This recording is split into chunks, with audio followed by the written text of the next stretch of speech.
Hey everyone, I'm Mike from theparkprodigy.com, and on today's video, we're going to break down what we think are some of the hidden benefits of staying at a Universal Orlando resort. Yes, that's right. We all know about the upfront benefits such as early park admission, free transportation, stuff like that. But we're going to break down, in our opinion, what we think are some of the not so obvious benefits of staying at a Universal Orlando hotel. Some of the things we have picked up from our stays, some of the things we picked up from speaking with our clients over the years. So if you are in the process of planning a Universal Orlando trip, just be sure to stick around to the end of this video. As always, I'm very excited, so let's go get started.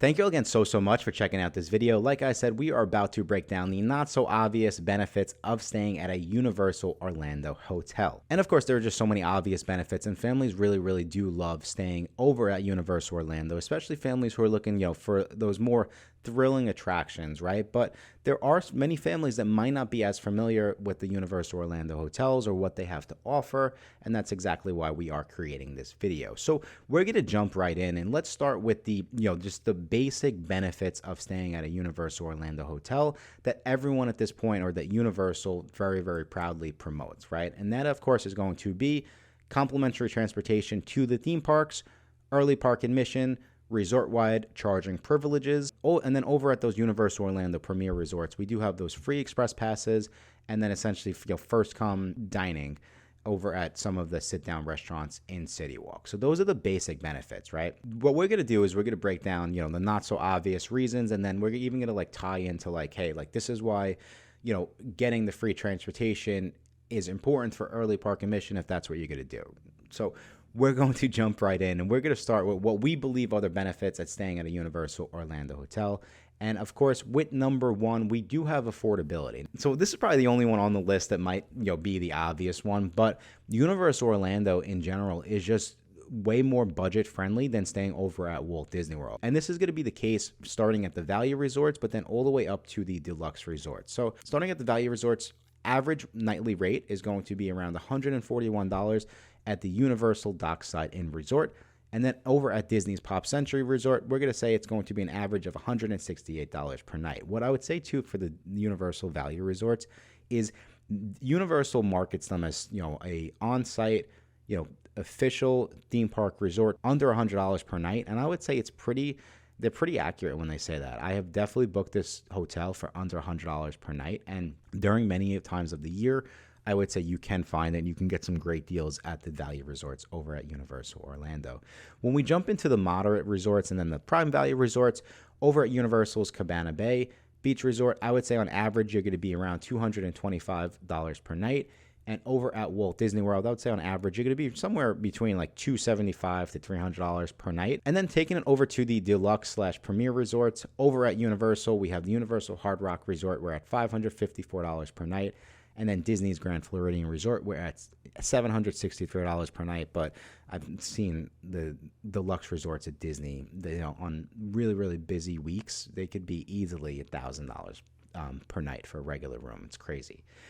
My opinion, Universal, really from a budget-friendly standpoint, you're almost always going to get a better deal at an official Universal Orlando resort. And I would say, too, when you look at packages, right, and, let's say families just have a couple days, they're trying to figure out, do we go to Disney, do we go to Universal? When you look at a lot of the times Universal's running deals on tickets, so you might get, buy 2 days, get 3 days free. Most of the time, or I would say almost all of the time, when you just compare a package to a package, Universal Orlando is going to be cheaper. So it just allows you to be in the parks more for less, which I think is a great benefit. Now, moving over to proximity to the theme parks, and again, this might not be obvious to families who have not been to Orlando or to the theme parks before, but Universal Orlando is just so much smaller than Walt Disney World. So what that means is, on average, majority of the Universal Orlando hotels are going to be closer to the theme parks, really within walking distance. Disclaimer, I'm from New York, so I consider walking distance 15 to 20 minutes, and I would say it is probably a 15 to 20 minute walk to the main two theme parks from Cabana Bay Beach Resort, the Aventura Resort, and Sapphire Falls Resort. My opinion is I wouldn't walk from the value resorts, which is Endless Summer, to the theme parks. I would not do that.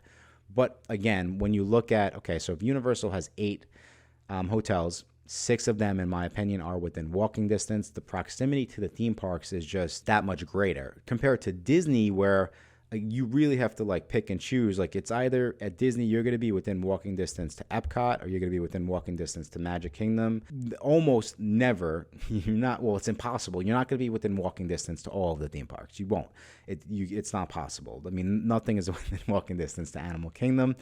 And then, Hollywood Studios, again, it's where you get into the, is it walkable, is it not? So I would say from just a close proximity standpoint, they do have the edge. And one of the reasons why this is important, of course, ties into early park admission. And if you're taking advantage of early park admission, and let's say that you don't want to walk, you're not from New York, you don't want to walk to the theme parks. One of the things that I think, the not so obvious things that people overlook when they're trying to figure out, okay, do we stay at an official Universal Orlando hotel, or do we stay at a friendly neighbor hotel?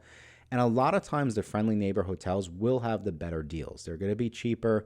And I can't blame families for saying, okay, well, I'm going to get free breakfast at the friendly neighbor hotel and free parking, and they give us free transportation. But the issue that I have with that is that when you look at early park admission, like if your family is specifically looking to take advantage of early park admission because you definitely want to get onto Hagrid's with the lowest wait time possible, the free shuttles at the friendly neighbor hotels are not consistent, meaning that Universal Orlando, when their shuttles start running, and I would say their shuttles are going to start running about an hour to a half hour before early park admission even starts, they're running every 15 minutes. Every 15 minutes throughout the day. Once they start, every 15 minutes. And it's the same thing coming back, during the day, at night, every 15 minutes.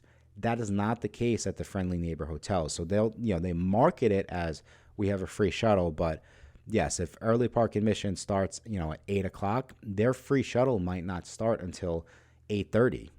And then early park admission is kind of a wash for you. Or what would happen is, you might be getting free breakfast at the friendly neighbor hotel, but then you have to take an Uber to early park admission, or you have to drive, which is not the end of the world in both scenarios. But if you drive, then you have to pay for parking, which is $27 per day. So these are all the little things to take into account. And so these are all the little things that you have to take into account and compare when you're looking at pricing. Yes, friendly neighbor hotel might be, $75 per night.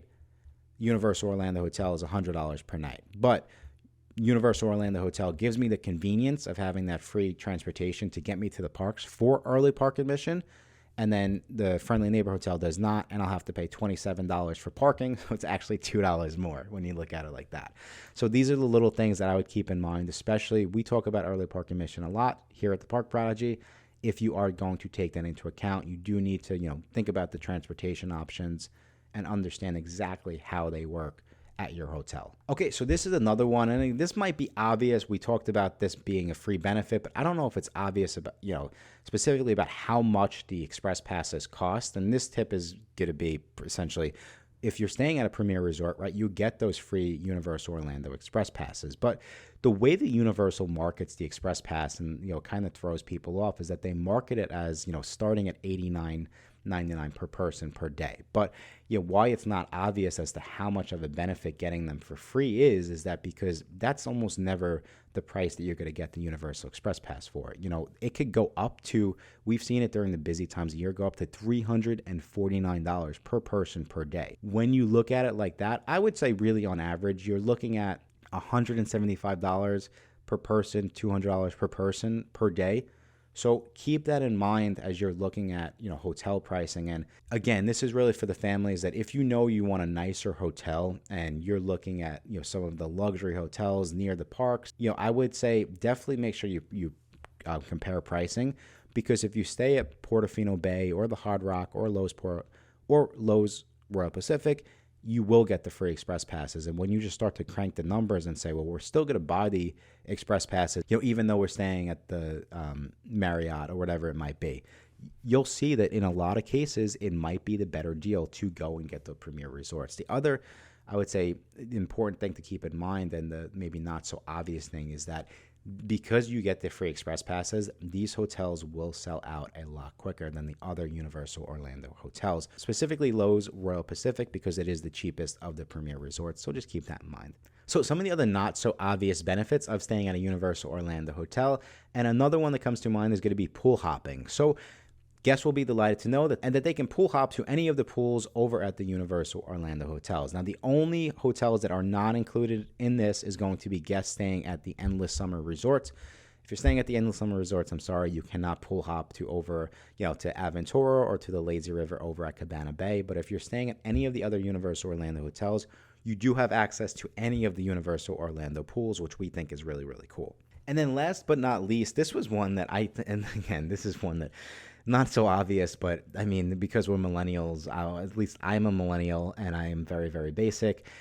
All of the Universal Orlando hotels do have Starbucks locations within them, which I absolutely love. I think it's the perfect way to start your morning. And I will say this too, they are extremely popular. So if you do want to start your day at Universal with a Starbucks, make sure that you get there pretty early, or you're just going to have to wait on a line. And I mean, that's the whole purpose of what we're trying to do. We're trying to help you avoid waiting on lines. But we think that the consistency across all the Universal Orlando hotels is fantastic. And they're outside of Sapphire Falls, they are full-blown Starbucks. They'll make essentially anything you can get at your local Starbucks, they do have in the lobby of your Universal Orlando hotel. But that is it, everyone. Those are just some of the little not so obvious, tips and tricks as to why we think it's worth it to stay at a Universal Orlando hotel.